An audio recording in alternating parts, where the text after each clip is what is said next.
Hey guys, so tatawagan na natin yung ating mga artista. Kasi syempre, guys, kinakabahan talaga ako kasi artista yung ipaprank natin, si Paolo Abilino. Kumuha ako ng isang lola at isang baget, so para sila maglola na tindera. And i-briefing na natin sila kasi kailangan talaga perfect yung gagawin namin. So nag-rent din ako ng stall doon na dalawa. And then also yung mga talents natin, nandun na kanina pa, nagpa-practice na maging tindera. Guys, magpapasampunot talaga tayo kasi hindi pwedeng sigaw-sigaw lang. Ma-obvious ni Paolo Abilino na pinaprank ko siya. Ang hirap mag-prank ng artista kasi alam nila pag umaarte ka, di ba? Eh, Paolo Abilino, ang galing-galing na artista, no? Hello!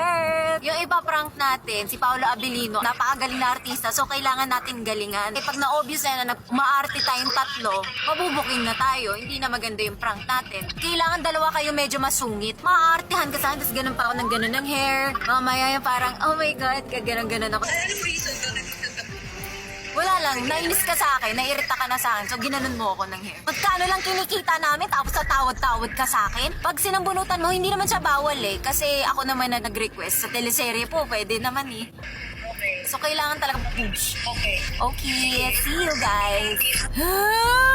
Shit. Okay, tatawagan ko lang si Jeff para ma-ready na yung mga lapel and yung hidden camera. Meron ka na bang nahanap na pwesto na may hidden camera? Meron na yung binuro ni Kuya. Si iyak-iyak ako kasi sinumbunutan ako first time. So magkakaroon ng sambunot na eksena. Okay. Okay. Paolo, I'm so sorry. And alam ko naman gentleman ka. Salamat! Kita gabi-gabi. Guys, ganyan kabait si Paolo Abilino. Ang galing mo. My God! In fairness, ha? Ang galing mo sa ano. Naniwala ako. Aray! Grabe, from ano. From... Gabi-gabi gusto kita. Tapos yung My nalaman God. kami. Kinakareer ko pa naman yung pamilya ng damit. Sa inyo na po ito. Okay guys, manood kayo ng elevator movie. God. Sorry po. Naniniwala ka ba sa nangyari? Naniwala po ako kasi Alin, sa labas? medyo gullible po ako sa ganun. Oh! Sabi mo, di ba gusto mo mag-guest? Alam mo naman, prankster ako. Di mo alam. Hindi. And of course, ano po name mo? Mahira si naman po. Kyra. And kayo po? Tita Win, 62 years old.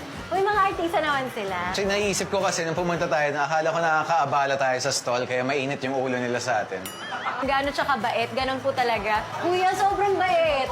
Stress ako. Stress. Ako yung na-stress. Very respectful, very mabait. Tawa ng tawa, wala masabi. Ah! Okay na, uwi na ako. Elevator, it's coming out. Showing na po by the time this vlog is out. Sana po panoorin ninyo sa stress ko dito. At sana tweet nyo or tag nyo kung may comments kayo regarding the film. And guys, supportahan natin si Paolo Abilino and Kylie Versosa. And of course, yung kanyang show, yung Secretary Kim din. In fairness, magaling ka umarte, ha? Comment down below. Bye!